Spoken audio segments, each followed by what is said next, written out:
Welcome to the Writer Groupie podcast. I'm Kim Smith, the writing guru, bringing you discussions, insights, and insider details on planning, producing, promoting, and profiting as a writer. This is a podcast by writers for writers. You can find out more about Writer Groupie at www.writergroupie.net. And here's the next episode of Writer Groupie. And welcome to episode 54 of Writer Groupie. I am so excited to be with you guys tonight. I have a rather famous author, Mr. J.D. Rhoades. And J.D. is the author of Ice Chest.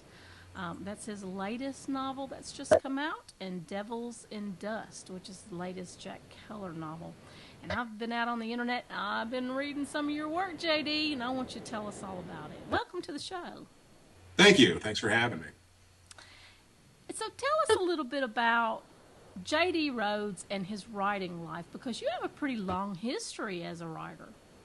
Yeah, I got my first novel published in 2005. That was The Devil's Right Hand, which was the first Jack Keller novel. And after that, there were two more, Good Day in Hell and Safe and Sound. Then I wrote a standalone called Breaking Cover, which is probably that was my most popular book so far, would be Breaking Cover. Then I went to publishing for a while. The Jack Keller books and Breaking Cover were all published by St. Martin's Minotaur out of New York. And then about 2008, you may remember the bottom sort of fell out of everything. So a lot of people were doing indie publishing at that time, so I did a few books as an indie publisher. Storm Surge, Lawyers, Guns, and Money, Gallows Pole, all of those were standalones that maybe kind of could have been series. Then the past couple of years I've been publishing. I published Devils in Dust, which is the fourth Jack Keller novel, and Ice Chest, which is sort of a real departure for me. Those are both published by Polis Books in Hoboken, of all places. Beautiful sunny Hoboken, New Jersey, which is, apparently it's where my publisher, Jason Pinter, lives. Well, listen, hold up the cover of Ice Chest for us, because I want to ask you some things about your covers. Your covers look fantastic. Your covers look fantastic. They're all very definitive, and they almost are uniform. Whenever I looked at your books on Amazon, it was easy to tell that they were books written by you because they had a kind of a uniform look to them. Do you have anything to do with the cover design, or do you hire that out? Well, the covers for the Keller books and the Tony Wolfe books, which are Breaking Cover and Broken Shield, those were designed by the publishers.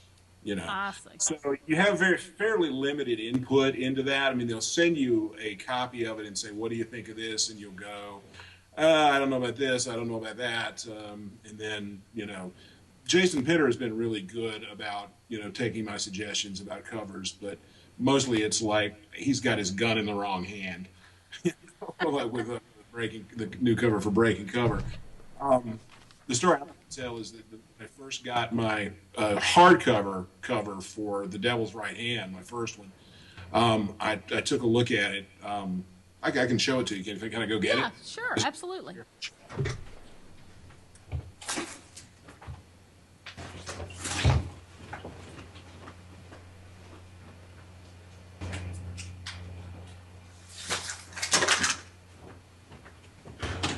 Sorry about that. I wasn't expecting. No, it's fine. It's fine. I got that, and I was like, well, that's really nice, but Jack Keller doesn't drive that kind of old car, and it really doesn't look like, why is Michael Stipe from REM on the cover of my book? And the publisher was like, yeah, you're absolutely right, and my agent was like, really good suggestions, we'll take those to heart. We'll get you something different. And about 2 weeks later, it came back, and it was exactly the same. Oh, no. So I said, holy cow. I can take a hint. You're not going to change the cover, but I'm actually pretty happy with it because it is a very, atmospheric cover. It is. It's really good. You you can't get these anymore. No, and you write in a definitive genre, hard-boiled, private eye, suspense thriller kind of stuff. And so to me, whenever I'm looking for a new author to read in that genre, their covers are definitive. I mean, it has to have something on it that just gives you that feeling about what's between the covers. So, Right. why did you choose that genre to write in? What is it about the hard-boiled PI kind of story appeals to you? Well, it's what I read. It's what I'd always read a lot of. When I first got back into reading mystery fiction, I was reading stuff like Lawrence Block and Robert Crace and, stuff like that. And it's like, that's what I wanted to write. I mean, they always tell you, write the book you want to read, but I wanted to give it sort of a Southern twist. I started calling it redneck noir. Which used to, well, at first it gave my publisher the hives. They're like, oh, don't call it that, don't call it that. And then Washington Post review, where they sort of adopted it and said that's just pure redneck noir. And so after that, they sort of, acted like they had thought of it first. So I got that. I started calling it redneck noir, and it sort of stuck. Now, Ice Chest is actually kind of a departure for me because it's not. I mean, it's still a little bit dark, but it's my first. I call it my first intentionally humorous novel. Okay. Wanted to do like a comic heist novel like Donald Westlake or Carl Hyacin, a little bit of Elmore Leonard in there. So that was sort of a departure for me. So, but then the redneck thing apparently still sticks with me because one of the reviewers, I think Book Reporter, said, think of it as a redneck Ocean's 11. Oh my gosh. I'm stuck with it. I'm a Carolina boy. What can I say? Well, I mean, we are the product of where we come from. You hear it in my voice. My accent brands me. You could probably hear my voice a few times, and then you could pick me out of a crowd. Right. But, that redneck noir thing, that's kind of cool because I've never heard anybody write in that kind of a vein before. So that's a good branding, really, because I will remember you for that. Yeah. There's some people who do write that sort of, down home type, hard boiled type stuff. Laura Lansdale does some of it. I started reading Joe Clifford, Lamentation. I just read that one. It's a really, really good book. It's not really redneck because it happens in New Hampshire, but it's like New Hampshire rednecks. Yeah. So New Hampshire like that. Same type of thing, sort of truck stops and sort of gritty, motels and things like that. So there's other people writing in it. I really love that sort of, gritty, down on their luck type thing. Well, I gotta say, like I was saying, I was reading some of your stuff online. I haven't actually gotten a book and just read the whole thing yet. I've been piecemealing it because my schedule's been absolutely crazy the last week or so. Excuse me. You but should I did buy them read. all. I'm sorry? You should buy them all. Oh, give me time. But I did read quite a lot of Good Day in Hell. And I got to tell you, I was absolutely stricken with the fact of the realism. I'm a product of the 60s and the 70s, and my father owned a gas station. Right. And let me tell you, the ringing of the bell, the little cramped little bathroom, Right. the greasy rags. I mean, all of that just brought back memories, and I'm like, oh my goodness, this guy really has got it. Yeah. So, I kind of want to talk about that, and how do you do that? How do you make the setting and the character mesh so well to the point where someone like me, it took me all the way back to my childhood? Sure. Well, I mean, as you say, it helps if you've actually been somewhere like that. I mean, that's a very specific place. One of the crimes in the book takes place in a sort of out of the way gas station, and that's being investigated, and the people are going and and looking around, and I did put a lot of those details in there because I remember a lot of those details. I've been in places like that. I've hung around places like that. So you just sort of have to remember it, think about, what it looked like in those little, like I said, those little cramped rooms with, the auto parts on battered shelves, sort of hither and yon, not really well organized and things like that. You see those places. Some places I go to, some places I go back to. I've often said there's some, anytime there's a courtroom scene, in one of my books, it's probably describing a courtroom I've actually been in. But then there's some places that you just sort of make up, you sort of see them in your head, and you sort of have to close your eyes and imagine, what they look like, and do a, full, complete description of it, as best you can, and then cut out about 3/4 of that because Yeah. too much of it. It was even the guy's uniform. I remember my dad wearing a uniform, and with the little name Right, the stitched name on. pocket.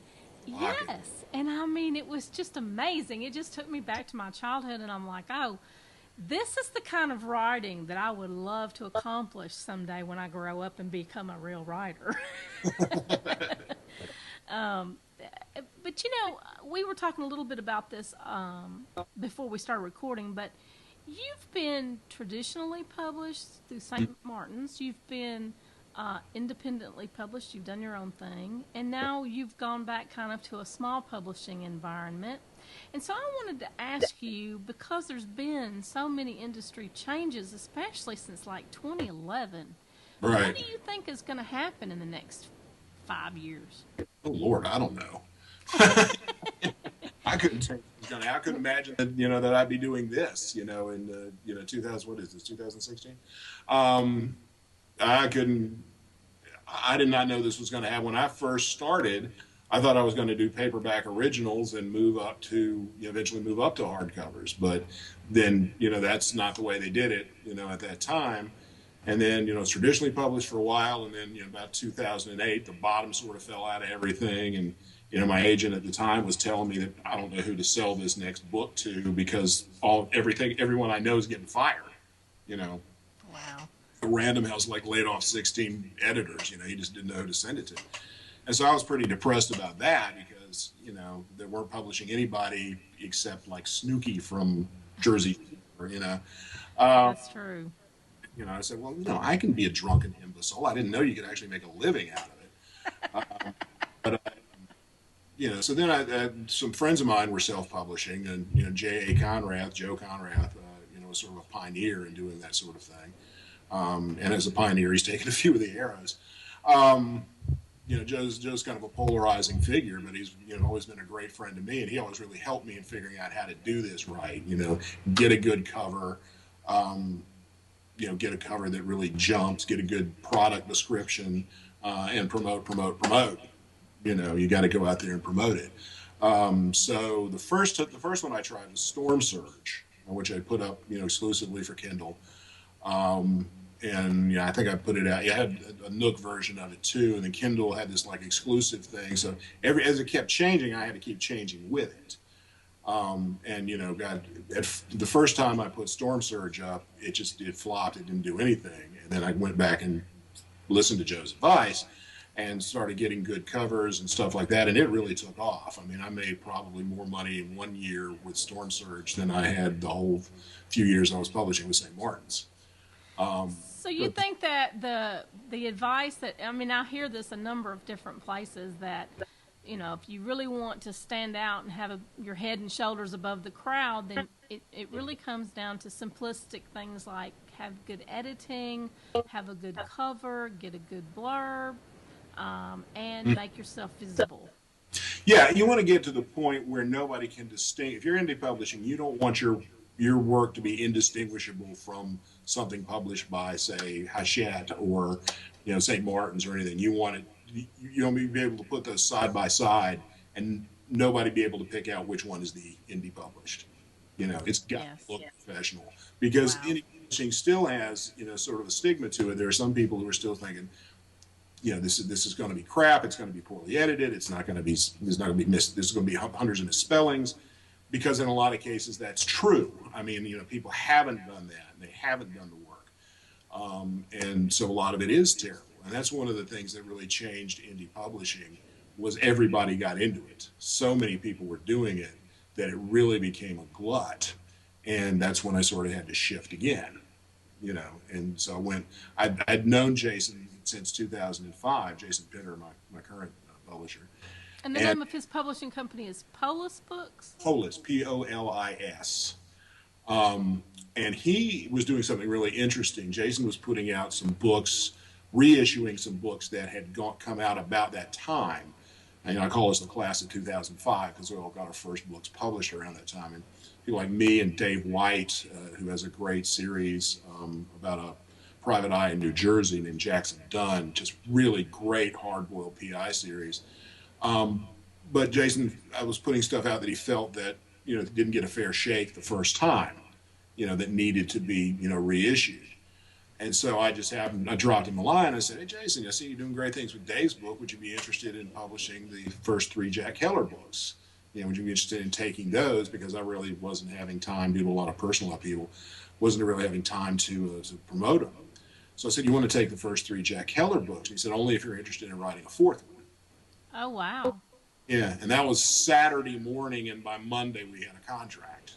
Oh, my gosh, what a great opportunity. Yeah, and it wasn't, it was the sort of thing that would have been unheard of in 2004 or 2005, because if you go to a publisher, well, the editor really likes it, but we got to run it through marketing. We got to talk to the salespeople and see if they're going to like it. And Jason, being a small publisher, knows what he likes and knows what he wants and just doesn't. Yeah. That's one of the advantages of being with a small press like that. And another thing that's changed, again, talking about changes in the industry, is he's really smart and savvy about leveraging social media, Twitter, Facebook, Instagram, all of this stuff to really works tirelessly to do a lot of promotion. And that's so critical, man. To have a publisher to do that with you or for you is just so critical. Yeah, Jason works his tail off for his authors, and I really, really do appreciate it. And, we've all done well by him as a result. Dave's books are really doing well. Rob Hart, he's not really a new novelist, but he's new with Polis. He's got a couple of really great books, New York and City of Rose, which are really good. A guy named Brian Quatermass, which I call the hardest name to spell in mystery fiction, has got one out called Murder Boy, through Polis, which is really, really interesting and offbeat, and I really recommend it because I said, there's a lot of WTF and a lot of LOL when you're sitting there because it's just really, it's like nothing else. So and Jason is doing, really interesting and, cutting edge stuff, I think. And I think that, indie authors have to adapt and change, as you mentioned, but I believe that small publishers even more so. They can't always count on what they did last year to work for them the next year. Sure. Because the industry does just evolve and change so fast, and technology's not slowing down either. It's like, okay, so I was hearing something on the news this evening about I can't remember the company now that's coming out with something that's going to compete with Oculus Rift. Yeah, and the virtual reality headset. Yeah, I'm like, holy cow, we're going to have a whole new world when that hits the market. Right. And so, when you can put on a thing and you're immediately in a virtual world, come on, that's going to change things. I'm sorry, that's just going to change things. Oh, sure. And the storytelling possibilities are really interesting. That's going to be more of a filmmaking type thing rather than a writing type thing. But you can be able to really do some really interesting things with that. What's really funny though is I don't know if you've seen the videos of people using these virtual reality headsets. They don't really realize how funny they look because they got this big thing on their head, but they're just they do around. That's the truth. What you're doing, but everybody else thinks you look like you're, having a fit. Yeah, that's the truth. You're doing like Kermit, Well, listen, as technology moves and advances and, changes happen in the industry, we just have to kind of ride the tide. So, did you stay exclusive with Amazon and Kindle, or did you go wide with some of the other distributors? At first, I went wide, and then Kindle Direct Publishing had a. Sorry, this is the dog over here. Kindle Direct Publishing had a thing. If you just went with them, you had more promotional opportunities. You could run specials, that they would promote. One of the things that was really a pretty widely used technique and very successful technique was you'd offer your book for free for a couple of days. Right.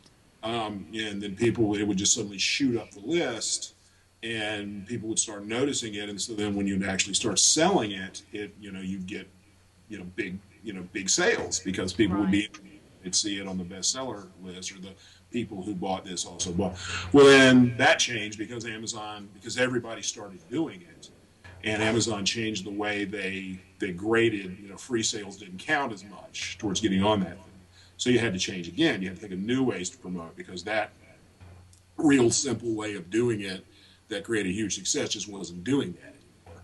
So you always have to change. And I always say, one of my watchwords is diversify. Spread into the different things. I mean, I'm doing some, I've still got some stuff that's being indie published. I got some that's with Polis, and because things could change any minute now, so it helps to not put all your eggs in one basket, publishing wise. Well, I agree. You want to make sure that you're covering your products. I personally think that you should try and get your work out there in every venue that you can, and then in every type of content as well, because I think audiobooks have come a long way. I noticed you had an audiobook out there. I mean, you may have more. I just happened to find one of them. Yeah, the first 3 Keller books are out in audiobook now. And that's the first time I've been in audiobook. Jason helped negotiate the rights with Audible for those. That was a very interesting experience for me, because it's the first time I've actually heard people do the voices in my head. And they're all, and I was like, I couldn't listen to it after a while. It's good. They're good audiobooks, but that's not how I hear Keller's voice. That's Oscar, Oscar Sanchez's voice. It's good. And the guy who does the voice acting in it was very good about calling me and saying, now, how does this sound? How does this sound? But in the end, we're all going to hear it differently. True. You're going to hear a different voice in your head when you read Jack Keller than I am. Yes. But it's just very disconcerting as an author, because that's not what Jack sounds like. Oh, yeah. So. Well, listen, speaking of Jack Keller, hold up that cover of your latest Jack Keller book so we can get that on the screen so all of the listeners and viewers can see it. This is Devils and Dust, another really good cover that was commissioned by Jason. Very, very pleased with the covers that he's commissioned for that, and the artist that he's gotten. I like the name. What is that? It looks like it's got a line going through it in your name. That must be a specific type of font that does that. Yeah, that's that's sort of how most of my. Let's see if he does it with. He didn't do it with Ice Chest, but I did it with Breaking Cover, the new covers for Breaking Cover and Broken Shield. Has that through the name, so that's a branding thing. And I like that. He's very savvy about that branding stuff. Very definitive. Yeah. I'm going to take some leaves from your book. I'm writing a kind of a weird caper mystery type of series right now, and so branding is everything. I'm multi-genred. Like I said, I'm still trying to grow up as a writer and figure out who I am and what I'm doing here. One of the things that I loved about being an indie is that I could write any genre I wanted. I wrote a legal thriller mystery in Lawyers, Guns, and Money, because I hate the way most of those are written, and I wanted to do it right, because I'm a practicing attorney in a small town in North Carolina. So I wanted to sort of give a perspective on what that's actually really like. You don't just have one case. You can get that one case that can eat your practice if you're not careful. And then I wrote Gallows Pole, which is like a military thriller, because I love those. I love Tom Clancy and Larry Bond and all that stuff, Brad Thor stuff. So I wrote one of those. I actually wrote a science fiction vampire novel under the name Nicks, which I really loved and had a lot of fun writing. Didn't really go very far. That one's called Monster Knight Rider's Vengeance, and that's under the name of J.D. Nix, Nixx. So I could do pretty much anything I wanted, and that's what I really liked about being an indie. But it was great when I was talking to Jason, and I had just written the Keller book, and I said, well, this is the book I want to write for a while. Ice Chest. I want to write like a Donald Westlake, Carl Hyacin type funny caper novel. And he was like, great, right? Which is really unusual for a publisher. Publishers really want you to write, just what you wrote before, but just different enough so that people don't get mad. That's right. But yeah, he was very, very accepting of it, and that's another one of the advantages of working with a publisher. One of the advantages of working with a publisher is also a writer. Jason has been a writer, so he gets it.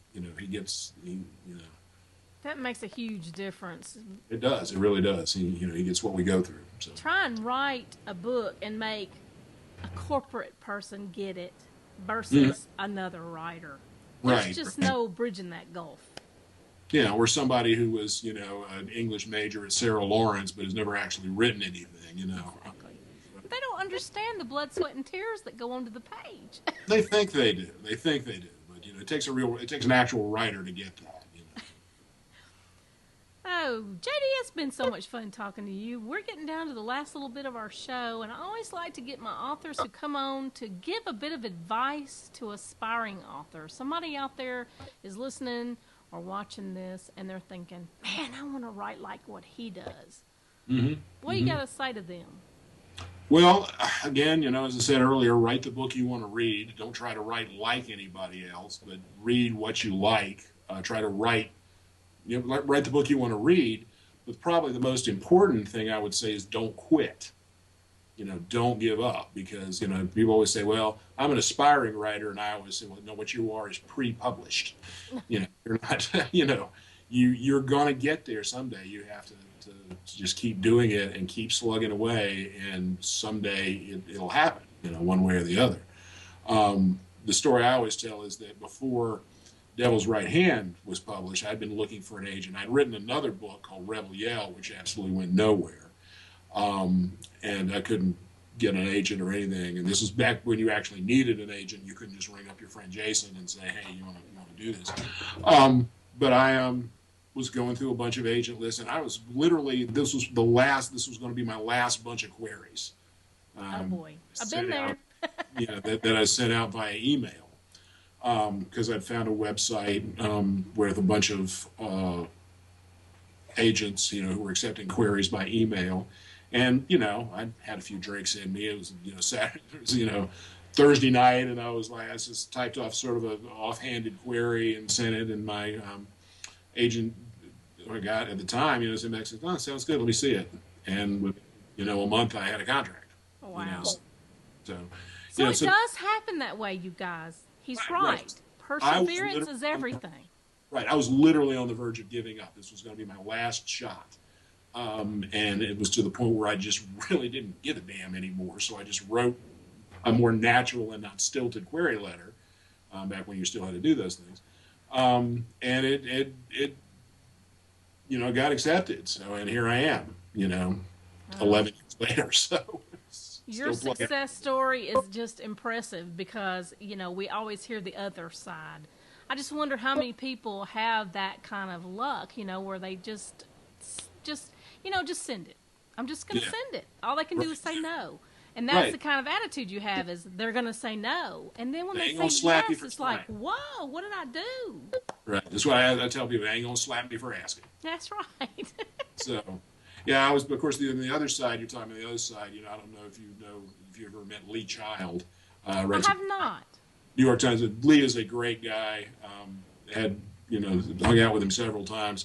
But he had been fired from his job at Thames Television, which is an English television company, and he needed to make a lot of money really fast, so he decided to write a book. Oh, wow. And he wrote a book, and the damn thing became a New York Times bestseller. And he tells that story, and I look at him and go, I hate you so much. Yes. And I do too. Dad burn it. How come that can't be me? It's impossible to hate Lee because he's such a great guy, but I just look at him and go, I hate you so much. I wonder if I contacted him to be on the podcast, would he say yes? He might. He's a good guy. You could bring him up. I'm sure his email's online somewhere. I'm saying I'm going to go out and I'm going to be brave and I'm going to send a bunch of emails to people I want on my podcast and see who They ain't going to yes. slap you for asking. That's it. JD, thank you so much for coming on the show. And, I would love for all of my followers to be able to find you on the internet. So tell us where you're at, where we can find you. I'm on Facebook as JD Rhoades. I'm on Twitter as JD_Rhoades. And Rhoades is RHOADES. And I have my website and blog at JDRhoades at jdrhoades.blogspot.com. And remember, Rhoades is, make sure we get it. There you go. OADES. It is spelled differently. Yeah, I call it the old school spelling.